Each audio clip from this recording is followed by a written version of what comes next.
श्री साम्राज्य न्यूज। भीमा कोरेगाव येथे भारत मुक्ती मोर्चाची अभिवादन सभा। क्रांतीची पूजा नाही, सिद्धांताची रक्षा केली पाहिजे। वामन मेश्राम।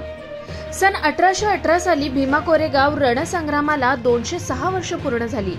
या विजय दिनानिमित्त शूरवीरांना वंदन म्हणून भारत मुक्ती मोर्चाच्या वतीने काल भीमा कोरेगाव येथे अभिवादन सभा आयोजित करण्यात आली होती।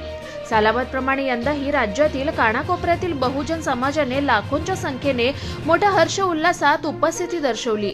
दरम्यानच्या 500 शूरवीरांनी 28,000 ब्राह्मण पेशव्यांचा सर्वनाश करून विजय मिळवला। त्या क्रांतीची पूजा नाही तर त्या सिद्धांताची रक्षा केली पाहिजे असा संदेश भारत मुक्ती मोर्चाचे राष्ट्रीय अध्यक्ष वामन मेश्राम यांनी दिलाय।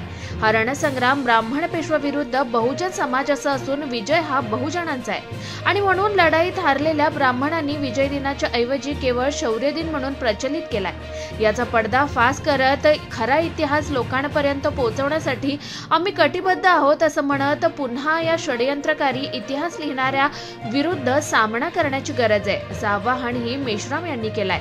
आता आम्हाला आमचा खरा इतिहास बामसेपचे वामन मेश्राम यांच्याकडून कळायला लागलाय।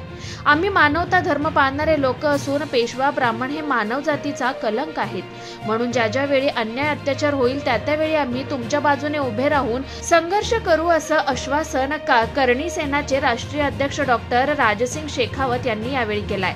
सुरुवातीला राज्याचे पूर्व IGS मुश्रीफ यांनी शाब्दिक सुमनाने कार्यक्रमाचं उद्घाटन केलं, तर बहुजन मुक्ती पार्टीचे प्रदेशाध्यक्ष श्रीकांत ओहळ, अनिल माने, बामसेपचे गोरखनाथ वेताळ, राष्ट्रीय आदिवासी एकता परिषदेचे अध्यक्ष HN रेकवाल, लहुजी क्रांती मोर्चाचे अंकल सोनावणे, निशा मेश्राम आदी मान्यवरांनी विचार व्यक्त केले।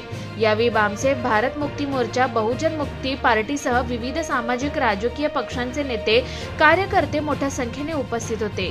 श्री साम्राज्य न्यूजचे विशेष प्रतिनिधी सुरेश जगताप, भीमा कोरेगाव।